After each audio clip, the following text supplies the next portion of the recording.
গুড়ের চা, গুড় দিয়ে চা খাইতে ভালো লাগে। তার জন্য 4 কেজি গুড় আনাইছি, 5 কেজি চকলেট গুড়, 1 কেজি চকলেট গুড়। এটা প্রায় শেষ, চা পাতা শেষ, আনতে হবে।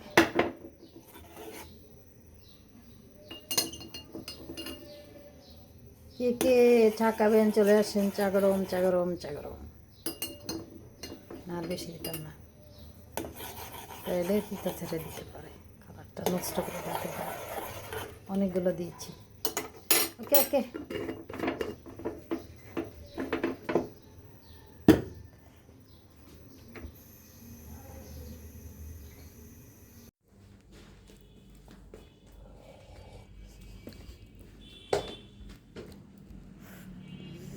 শীতের দিনে গুড়ের চা সেই স্বাদ।